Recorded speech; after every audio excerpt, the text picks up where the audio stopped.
নমস্কার, আমি সুকৃতি রঞ্জন বিশ্বাস এসআরবি মুক্তি ইউটিউবের পক্ষ থেকে আপনাদের কয়েকটা কথা বলবো।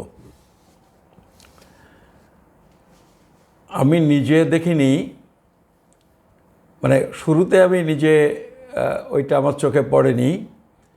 আমাকে 2-3 জন টেলিফোন করলেন। টেলিফোন করে আমাকে বললেন, আমাদের একটা ছোট ভাই আছে, তার নাম হচ্ছে শরদিন্দু বিশ্বাস, শরদিন্দু উদ্দীপন। সে একটা ভিডিও করেছে। ভিডিওটা যারা দেখেছেন তাদের কথায় মনে হলো তাদের ভালো লাগেনি। ভিডিওটাতে বলার চেষ্টা করেছে যে এই যে মতুয়ারা বা উদ্বাস্তুরা নাগরিকত্বের জন্যে যে আন্দোলন করছেন, এই আন্দোলনটা ঠিক নয়, বরং তার মতে এটা নাকি একটা আত্মঘাতী প্রবণতা বা আত্মঘাতী কাজ বলে তার মনে হচ্ছে। তো এই সম্পর্কে একটা ভিডিও করে সে আপলোড করেছে, নিশ্চয়ই অনেকে দেখেছেন। আমাকে 2-3 জন টেলিফোন করে বললেন যে এটা দেখেছেন? আমি বললাম না তো। তখন ওরা বললেন যে আপনি একটু ওইটা দেখুন, সেখানে এরকম বলেছে। এইটা তো যারা আন্দোলন করার চেষ্টা করছেন, আন্দোলন সংগঠিত করার চেষ্টা করছেন, তাদের জন্য একটা বেশ খারাপ খবর। ফলে বিষয়টা নিয়ে আপনি দুটো কথা যদি বলেন তাহলে ভালো হয়। এইটা আমাকে 2-3 জন জানালেন। তারপরে আমি ভিডিওটা শুনে আমারও মনে হলো যে এইটা কি হচ্ছে। যদিও এরকম কথাবার্তাও আগেও বলেছে, আর এবারের ভিডিও তো দেখলাম সে সাক্ষী হিসেবে কপিল কৃষ্ণ ঠাকুরকে হাজির করেছেন। কপিল কৃষ্ণ ঠাকুরকে সে সাক্ষী মেনেছে। এখন সেটা যাই হোক, এই সমস্ত নিয়ে কথা না বললেও চলতো, কিন্তু দুটো কথা বলা দরকার এই কারণে যে আমরা তো একটা আন্দোলন গড়ে তোলার চেষ্টা করছি। আন্দোলনটা অনেক দিন থেকে করছি, আবার এখনকার পরিবর্তিত পরিস্থিতিতে আবার নতুন করে সেটাকে আর একটু চাঙ্গা করার চেষ্টা আমরা করছি। যেটা মনে হলো কোনো একটি রাজনৈতিক দলের মদতে আবার তারা একটু সক্রিয় হয়ে উঠেছে আন্দোলনটাকে ক্ষতিগ্রস্ত করবার জন্যে, এইটা মনে হলো। আমি এর আগে একটা ভিডিওতে বলেছিলাম যে মানিক ফকির আর শরদিন্দু একসময় গত বিধানসভা নির্বাচনে একসঙ্গে একটা ট্যাবলো বের করে একটা বিশেষ রাজনৈতিক দল একটা বিশেষ প্রার্থীর হয়ে কাজ করেছিল। কিছু পারিশ্রমিকের বিনিময়ে তারা এটা করেছিলেন। এবারে আবার উনি নিজেই ঘোষণা করেছেন ভিডিও করে যে বা তৃণমূলের জন্য কাজ করবেন। তো আমি বলেছিলাম যে শরদিন্দুর সাথে একটা বিচ্ছেদ তৈরি হয়েছে, এমনকি সাপে নেউলে সম্পর্ক বলে আমি উল্লেখ করেছিলাম। হঠাৎ কাল পরশু চোখে পড়লো একটা ভিডিও, তারা গদাই মধাই আবার জোট বেঁধেছে, এবং মনে হয় আবার সেই জোট বাঁধার ব্যাপারটা ওই একই কারণে হয়েছে যেটা গত নির্বাচনের সময় ওরা করেছিল। আর সেইটার জন্যই এই প্রচারটা আবার তারা জোরদার করেছে যে মতুয়াদের এই আন্দোলনটা ভুল, এই আন্দোলনটা আত্মঘাতী প্রবণতা। তাদের যেটা বক্তব্য, এবং এই বক্তব্য একটা ভিডিওতে কপিল ঠাকুরও একই রকম মত ব্যক্ত করেছিলেন যে এই যা মতুয়ারাই যেন বেনাগরিক, মতুয়ারাই আইডেন্টিফাই হয়ে যাচ্ছেন, এইরকম একটা আশঙ্কা তিনি করেছিলেন যে মতুয়াদের অবস্থা শেষ পর্যন্ত ওই রোহিঙ্গাদের মতো না হয়, কপিল ঠাকুরও বলেছিলেন, এবং তার মূল কারণ বলেছিলেন যে এই শুধুমাত্র মতুয়া উদ্বাস্তু মানে নমশূদ্র তারাই আন্দোলন করছেন। সেরকম কিছু কথা বলেছিলেন বলে আজকে শরদিন্দু আবার তাকে ওই সাক্ষী মেনে এই ভিডিওটা করেছেন। তো উনি যে ভিডিওটা করেছেন শরদিন্দু, তার হেডিংটা এরকম, কোন ভুলে, কাদের ভুলে মতুয়ারা আজ বিদেশি হচ্ছে। তা এই মতুয়ারা বিদেশি হচ্ছে, আমরা যেটা বলি, আমরা যেটা বুঝি, সেটা হলো মতুয়ারা আজকে বিদেশি হচ্ছে ভারতের পার্লামেন্টে আইন তৈরি করবার জন্যে। আইনটা এমনভাবে তৈরি হয়েছে, বা শুরুতে নাগরিকত্ব সম্পর্কে আমাদের সংবিধানে যে নির্দেশ আছে তার ফলেই মতুয়ারা বিদেশি বলে গণ্য হচ্ছেন। এবং সেটা শুধু মতুয়ারা নয়, এইটা গোটা উদ্বাস্তুরা। মতুয়ারা তো শুধু ওপার বাংলা থেকে এসেছেন তা নয়, নমশূদ্ররা এসেছেন শুধু তা নয়, বরং মতুয়া উদ্বাস্তুরা মোট যত মানুষ এসেছেন তার একটা বড় অংশ, মনে হয় না অর্ধেক হবে, কিন্তু তার একটা বড় অংশ। ফলে আর সবাইকে ভারতের পার্লামেন্ট আইন তৈরি করে ভারতের সংবিধান যে নির্দেশ দিয়েছে তাতে তারা বিদেশি বলে গণ্য হচ্ছেন।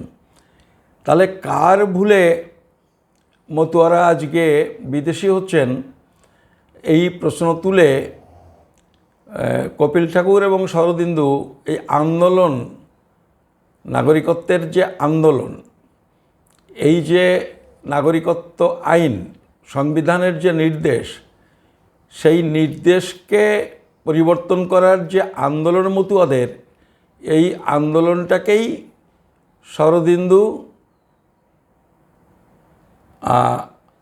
ভুল বলছেন, ভুল বলে বলছেন এই ভুলের জন্যই তারা বিদেশি হচ্ছেন। এখন আমার, আপনারা যারা শ্রোতা দর্শক, তাদের কাছে প্রশ্ন যে আপনাদের কি মনে হয় আজকের এই যে পরিস্থিতি, এই যে আইন কানুনের ফলে যে অবস্থাটা তৈরি হয়েছে, এইটা আইন কানুন দায়ী, বা আইন কানুন যারা তৈরি করেছেন তারা দায়ী, পার্লামেন্ট সংবিধান দায়ী, না এইটাকে পরিবর্তন করার জন্য যারা লড়াই করছেন তারা দায়ী? এই প্রশ্ন তুলে একজন আমাকে বলেছেন যে তার মনে হয়েছে যে শরদিন্দু কি গাজায় দম দিয়ে তারপরে এইসব ভিডিওগুলো করা আরম্ভ করেছে। এই কথাগুলো তিনি বলেছেন, কিছু কারণও দেখিয়েছেন। আমিও আপনাদের একটুখানি বলি।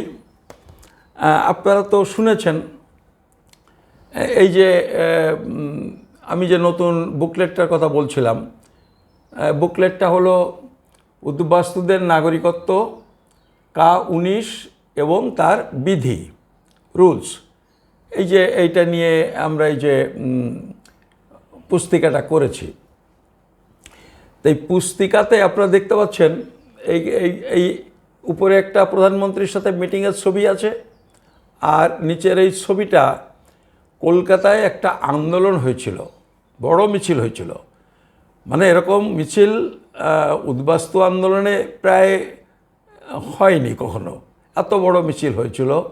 হিন্দু মুসলমান সবাইকে আমরা মোবিলাইজ করেছিলাম। আবার মুসলমানরা এসেছিল, মানে এক শ্রেণীর লোকে প্রচার করেন যে মুসলমানরা এসেছিলেন মানে মুসলমানদের নাগরিকত্বের জন্য। না, মুসলমানরা এসেছিলেন যে হিন্দু ভাইয়েরা যারা এসে পড়েছেন বাংলাদেশ থেকে, পাকিস্তান থেকে, তাদের নাগরিকত্ব দেওয়া হোক। তারা মুসলমানদের নাগরিকত্বের কথা বলে এই মিছিলে আসেননি। এই মিছিলে এই যে ব্যানার ট্যানার আছে, সে ব্যানারে ডিমান্ডগুলো লেখা আছে। তো আমি এটা দেখাচ্ছি এই কারণে, এইখানে দেখবেন ওই ঠিক ব্যানারটার সামনে এক ভদ্রলোক কাঁধে ব্যাগ, এই যে এই ব্যাগ নিয়ে দাঁড়িয়ে আছেন, এই মানুষটি কে? এই মানুষটি হয়তো আপনারা চিনবেন না। আমি এই মানুষটি কে, এই প্রশ্নটা আমি শরদিন্দুকে করি, যে শরদিন্দু তুমি একটু দেখে বলো তো যে এই মানুষটা কে। এই যে কাঁধে ব্যাগ, একেবারে মিছিলে আমাদের ব্যানারের সামনে, আমরা তো আছি ব্যানারের পেছন দিয়ে সবাই আছি, তুমিও আছো। তাহলে এইটা হলো 30শে আগস্ট 2018 সালের মিছিল, 2018 সালের 30শে আগস্ট। তা এই মিছিলে বতুয়া উদ্বাস্তুদের নাগরিকত্বের জন্য এত বড় মিছিল, সেই মিছিলের পুরোভাগে শরদিন্দু আছে। কেন শরদিন্দু কেন আছে? আমি এটা ডকুমেন্ট আছে তাই বলছি। আমি মনে করতে পারি আমাদের বহু মিটিংয়ে শরদিন্দুও তার একজন অর্গানাইজার, মানে একেবারে সাধারণ একজন নন, একজন অর্গানাইজার। তিনিও এই জাতীয় আন্দোলনে বহুদিন আছেন। তাহলে তিনি এতদিন এই মিছিলে, এই আন্দোলনে ছিলেন কেন? আজকে এই যে ভিডিও যেটা করছে তার সাথে তো এটা মেলে না। আসলে এইগুলো হলো আমাদের সমাজের কিছু মানুষ, কিছু নেতৃস্থানীয় মানুষও বটে, তাদের চরিত্রের দুর্বলতা। তারা খুব সামান্য কিছুতে, অতি সামান্য কিছুতে সমাজের স্বার্থটাকে বিকিয়ে দেন, এবং এই কারণেই এই সমাজের মানুষের বিরুদ্ধে বহু কিছু তৈরি হচ্ছে, বহু পদক্ষেপ নিচ্ছে বিভিন্ন দল, সরকার। এই রকম মানুষ আছে বলে আপনি দেখুন, আমাদের আজকে এই যে তৃণমূল শরদিন্দুবাবুকে ট্যাপ করলো, ওই হয়তো কিছু, হয়তো না হলে আবার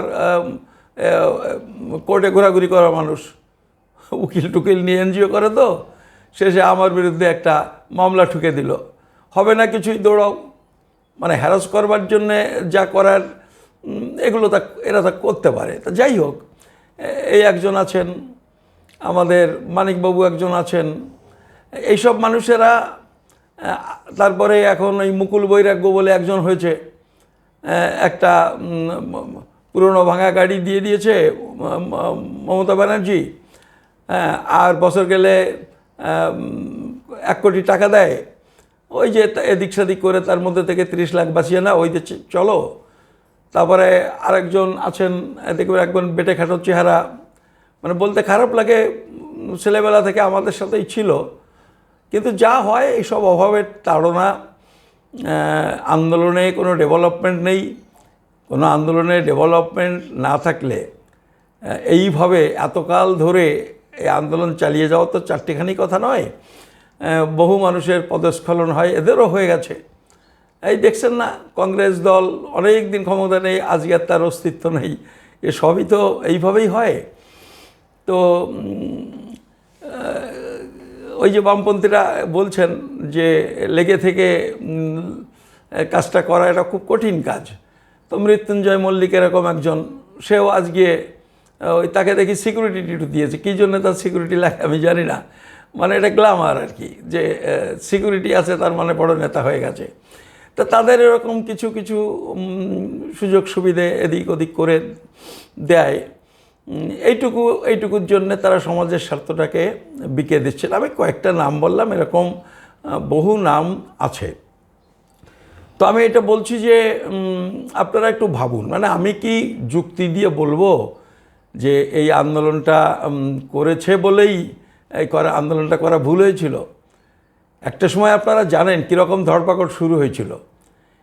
শুধু এই আন্দোলনটা হয়েছিল বলে সে দিল্লি থেকে ধরে, বাংলাদেশি বলে ধরছে, মুসলমান বলে ধরছে, কিন্তু বেশিরভাগই হচ্ছে এদেশীয় মুসলমান। বম্বে থেকে ধরছে, ঠিক সেই একই অবস্থা, এদেশীয় মুসলমান দ্বারা বাংলা ভাষায় কথা বলছেন। তারপরে ওই যে 1551 জনকে যে নোটিশটা দিল, 1551 জনকে যে নোটিশটা দিল, মহাকালপাড়া ব্লক, কেন্দ্রপাড়া জেলা, উড়িষ্যা।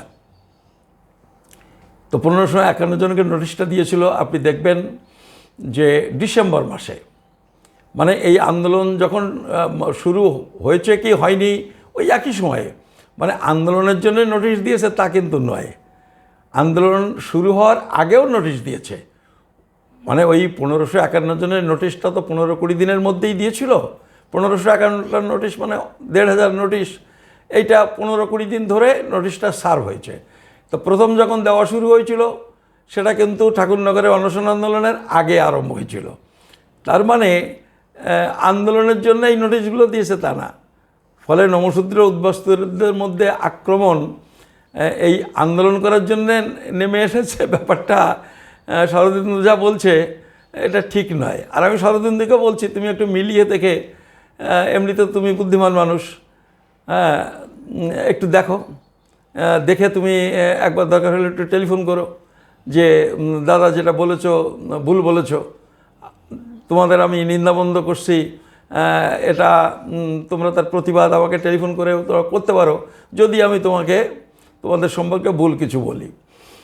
তো এটা শরদিন্দুর নিজস্ব ব্যাপার। আর শরদিন্দুকে আমি বলি, বা আমি কপিল ঠাকুরকেও বলছি, কারণ কপিল ঠাকুরও এরকম একটা ভিডিও বা সাক্ষাৎকার দিয়েছেন।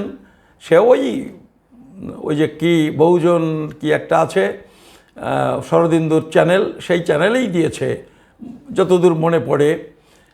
তা আমি কপিলদাকে বলি যে কপিলদা, আপনি আনন্দবাজার অনলাইন এরকম কি একটা চ্যানেল আছে আনন্দবাজারের, সেখানে দিন 10 আগে একটা সাক্ষাৎকার আপনি দিয়েছেন। সেই সাক্ষাৎকারে একটা কথা আছে, কথাটা হলো যে ঠাকুরবাড়ির ওই যে আন্দোলন, সেই আন্দোলনের ঠিক আগের মিটিংটা আপনার বাড়িতে হয়েছিল, আপনি বলেছেন। আপনারা যারা শ্রোতা দর্শক তারাও শুনে নিন, দরকারে আপনারা একটু ভিডিওটা দেখে নেবেন। তিনি এই দাবি করেছেন যে ঠাকুরনগরে যে 2004 সালে 15ই ডিসেম্বর এই যে অনশন আন্দোলন হয়েছিল বা মতুয়া মহাসংঘকে মোবিলাইজ যে করা হলো যে সময় আন্দোলনের জন্য, ঠিক তার আগে একটা মিটিং কপিলদা দাবি করেছেন কপিলদার বাড়িতেই সেটা হয়েছিল। আমিও যতদূর মনে করতে পারি কপিলদার এই দাবিটা ঠিক, তার বাড়িতেই মিটিংটা হয়েছিল। তবে ওই মিটিংয়ের আরেকটুখানি একটা ছোট্ট ইতিহাস আছে। সেই ইতিহাস হলো কপিলদার বাড়ির পাশে উনি ওই বলাকা বামনগাছি বলাকা কমপ্লেক্সে থাকেন। ওই বলাকা কমপ্লেক্সের মধ্যে 4-5টা বাড়ি পরে আরেকটা বাড়ি ছিল, তার নাম হচ্ছে অ্যাডভোকেট রত্নেশ্বর সরকার।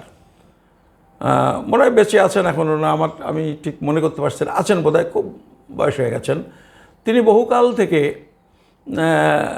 উদ্বাস্তু আন্দোলন করেন।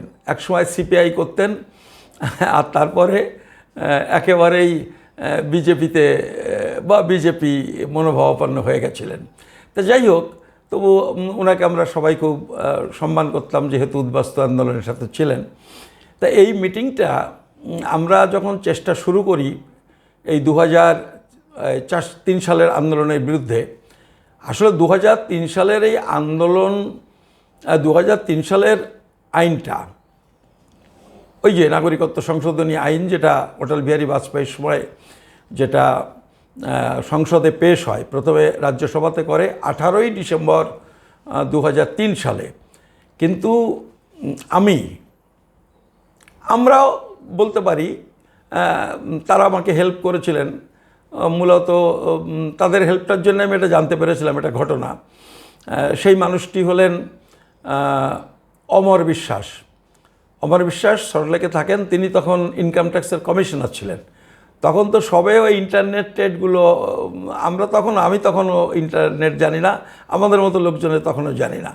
তা তিনি যেহেতু ইনকাম ট্যাক্সের কমিশনার ছিলেন, অনেকটা অফিসে কাজটাজ বোধহয় শুরু হয়েছিল জানতেন। তো সেপ্টেম্বর নাগাদ উনি আমাকে ওইটা যখন নোটিফিকেশান হয়েছিল, মানে ড্রাফট বিলটা নেটে দিয়ে দিয়েছিল, উনি নেট থেকে ওইটা একটা প্রিন্ট আউট বার করে আমাকে দিয়েছিলেন, দিয়ে বলেছিলেন যে সুপ্রীতি দেখো এরকম একটা জিনিস হচ্ছে, এইটা নিয়ে কিছু মুভ করার দরকার, তুমি যদি পারো একটু চেষ্টা করো।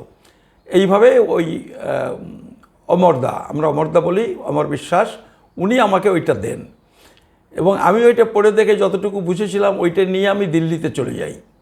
তখন আমি রিপাবলিকান পার্টি অফ ইন্ডিয়া করতাম, আমাদের 3-4 জন এমপি ছিলেন, ওই তাদের সাথে আলোচনা আরম্ভ করে আসলে ওই সেপ্টেম্বর মাস থেকেই আমরা কিন্তু 2003 সালে যে বিলটা 2003 সালের 18ই ডিসেম্বর প্লেস হয় ওই রাজ্যসভাতে, তারও 2-3 মাস আগে থাকতে আমি এটা নিয়ে মুভ করা শুরু করি।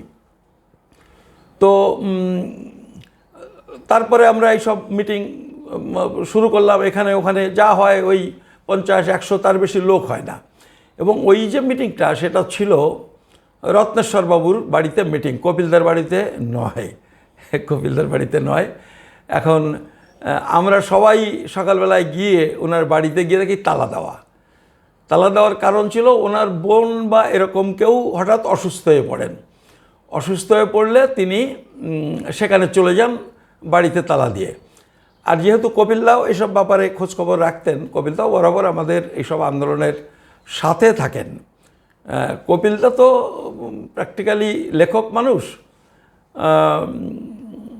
গল্প উপন্যাস লেখেন আর আমাদের আন্দোলনের সাথে থাকেন, মানে তিনি অর্গানাইজার লিডার তা নন, তিনি থাকেন। তা ওইটা যখন লোকজন এসে পড়েছে আমরা কি করব, তখন ওই কপিলদাকে গিয়ে বললাম, কপিলদা বললেন ঠিক আছে আমার বাড়িতে বসেন। ওই সেইভাবে কপিলদার বাড়িতে আমরা ওটা বসেছিলাম। কপিলদার তাতে সম্মতি ছিল।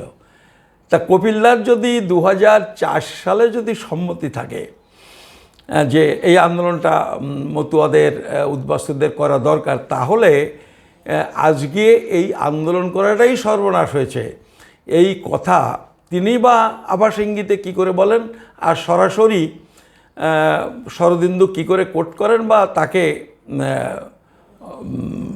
রেফার করে এটা করতে পারেন। তো এই সব ব্যাপারগুলো ঘটেছে।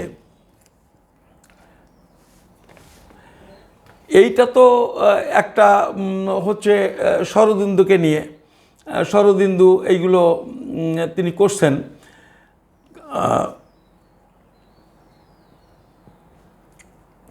এই সাথে আমাদের বোধহয় আরেকটু মমতা বন্দ্যোপাধ্যায়ের মনোভাব নিয়ে দুটো কথা বলা দরকার।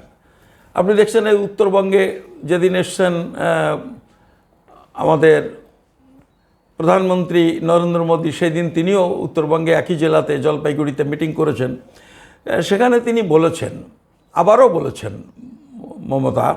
মমতা বন্দ্যোপাধ্যায় মুখ্যমন্ত্রী, যে বাংলা উনি সামলে নেবেন, বাংলা উনি সামলে নেবেন, এখানে সিএএ এনআরসি করতে দেবেন না। তা আমি বলছি যে এই কথাগুলো ওনারা বলছেন, তো ওনারা তো বলছেন আমরা জানি, শুনছি।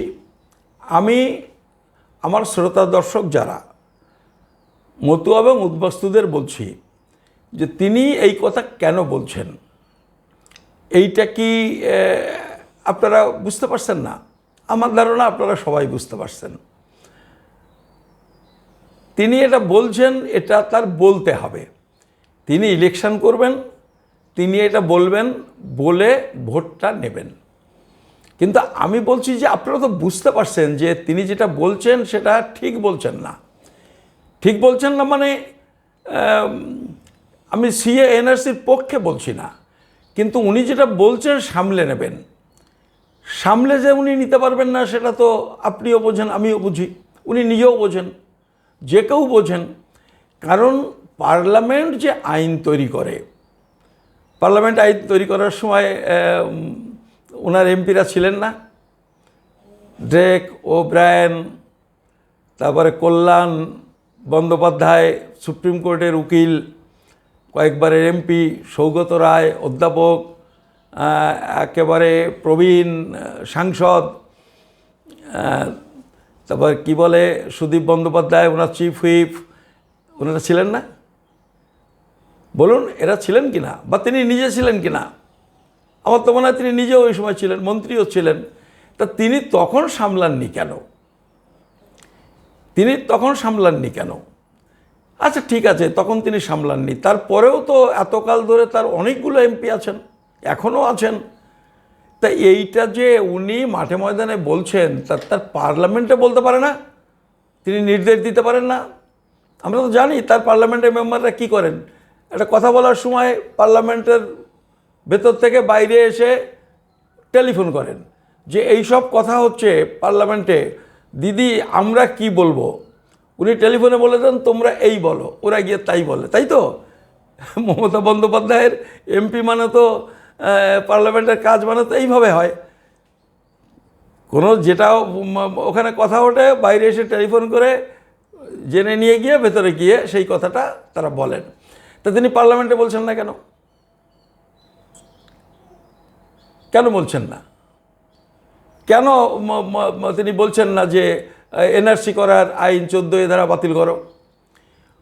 ফলে এইটা আপনারা বুঝতে পারছেন, কিন্তু বুঝতে পেরেও যেটা করা উচিত সেটা করছেন না। এগুলোকে বয়কট করুন। বয়কট করতে হবে এই কারণে যে এই বয়কটটা করলে আগামী দিনে যে কোনো আইন তৈরি করার ক্ষেত্রে, যে কোনো পদক্ষেপ নেওয়ার ক্ষেত্রে, যে কোনো পলিসি তৈরি করার ক্ষেত্রে সরকারের, তারা কিন্তু মনে করবেন যে যা খুশি তাই করা যায় না।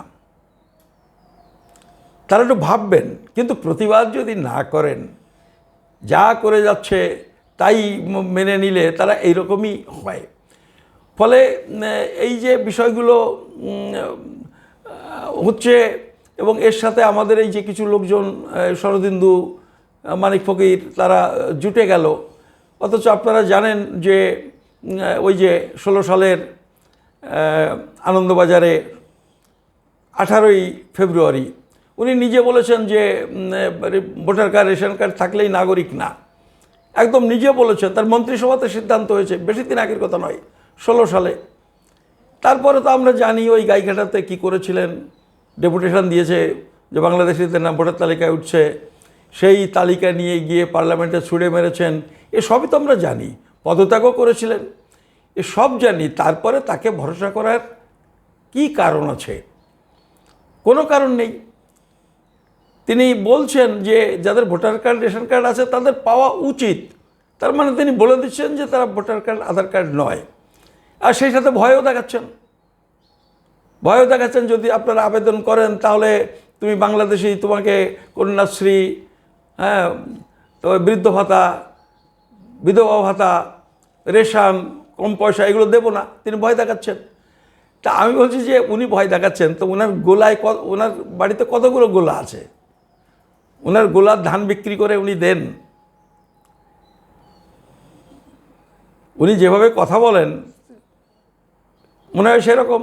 তো উনি শুধু কথা বলছেন এরকম তা না, মোদিও বলছেন। মোদি কি বলেছেন? মোদি একই সময় বলেছেন, মোদি বলেছেন যে সব পরিবারকে নাগরিকত্ব দেওয়া হবে। মোদি বলেছেন ওই যে যেদিন ইয়েতে মিটিং হলো জলপাইগুড়িতে। তা ঠিক আছে, সব পরিবারকে নাগরিকত্ব দেওয়া হবে। কবে কবে দেওয়া হবে? প্রধানমন্ত্রী, মুখ্যমন্ত্রীকে তো ওই সামনে বেড়া দেওয়া থাকে, বাঁশ বাঁধা থাকে। যখন ভাষণ দেন তার তো 50 গজের মধ্যে যেতে দেয় না। ফলে ওখানে তো ভিড় ঠেলে গিয়ে বলা যাচ্ছে না যে কবে। কিন্তু ভোট দেওয়ার সময় তো এই জবাবটা দেওয়া যায়, এই প্রশ্ন তুলে তো সেইভাবে জবাবটা দেওয়া যায়। উনি তো কাছারি ময়দানে বলেছিলেন। কত সালে বলেছিলেন? 14 সালে বলেছিলেন। উনি তো 14 সালে প্রথম ক্ষমতা এলেন, তো 14 সালে বলেছিলেন যে মতুয়া উদ্বাস্তুদের নাগরিকত্ব দেব। আমি বলছি, মানে আপনারা বলুন বলেছিলেন কিনা, কৃষ্ণনগরে বলেছিলেন কিনা? এটা ঠিক 10 বছর আগে। তারপরে যখন ঠাকুরনগরে উনি এলেন, উনিও এসেছেন, অমিত শাহও এসেছেন, তারাও বলেছেন। সেটা কবে? সেটাও 2, 3, 4 বছর হয়ে গেল। তা আমি বলছি যে সব পরিবারকে নাগরিকত্ব উনি দেবেন, এটা প্রশ্ন করুন কবে। এই তো মমতা বন্দ্যোপাধ্যায় পঞ্চায়েতে লোক নেবে বলে অ্যাডভার্টাইজমেন্ট করেছে। যুবক যাদের চাকরি বাকরি দরকার, যুবক যুবতী যারা আছেন তাদের তো দরখাস্ত করতে হবে। তা সেখানে বলছেন নাগরিকত্ব সম্পর্কে যে নির্দেশ লেখা আছে সংবিধানে, তার অধ্যায় 2, সংবিধানের 2 নম্বর অধ্যায়ে যেভাবে নাগরিকত্বের কথা বলেছে সেইভাবে আপনার নাগরিক হলে আপনি চাকরি পাবেন বা দরখাস্ত তারাই করুন। তো তাতে ভোটার কার্ড হলে হবে না, রেশন কার্ড হলে হবে না, তাতে নাগরিক সার্টিফিকেট লাগবে যদি বাইরে থেকে এসে থাকেন। আর এদেশের যদি হন তাহলে ওই প্রাইমারি স্কুলের সার্টিফিকেট দিলে হবে না, বোর্ডের সার্টিফিকেট দেখালে হবে না, ক্যালকাটা ইউনিভার্সিটির সার্টিফিকেট, ওর সাথে সাথে আপনার লাগবে বার্থ সার্টিফিকেট। আর যদি 87 সালের 1 জুলাইয়ের পরে যদি জন্মগ্রহণ করে থাকেন আর 2004 সালের 3রা ডিসেম্বরের আগে, তাহলে নিজের বার্থ সার্টিফিকেটের সাথে মা বাবার মধ্যকার অন্তত একজনের নাগরিকত্ব সার্টিফিকেট দিতে হবে। কে দিতে পারবেন? কে দিতে পারবেন? আপনারা কি ভাবছেন চাকরি বাকরির জন্য যারা চেষ্টা করছেন, পড়াশুনো করছেন, কোচিং নিচ্ছেন, তারা কি এইটা কি ভাবছেন আটকে যাবেন? ইলেকশনের আগে আপনি অ্যাপ্লিকেশন করার জন্য হয়তো কিছু বলবে না, কিন্তু যদি আপনি সিলেক্ট হয়ে যান, সিলেক্ট হয়ে গেলে কিন্তু আটকে যাবেন, নিশ্চিতভাবে আটকে যাবেন। কারণ আপনি দেখে নিন যে অ্যাডভার্টাইজমেন্ট যেটা হয়েছে সেটা দেখে নিন, তাতে এই কথা পরিষ্কার লেখা আছে। তা মোদি দেবেন সব পরিবারকে কবে?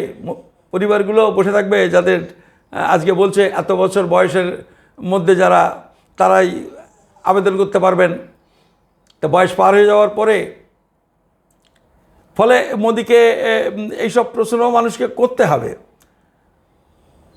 তারপরে ব্যাপার হচ্ছে যে মোদি আছেন তো, মোদি ইলেকশনের আগে এসে বলছেন 3টে ইলেকশন পার হয়ে গেল, কতদিন থাকে লোকে ক্ষমতায়?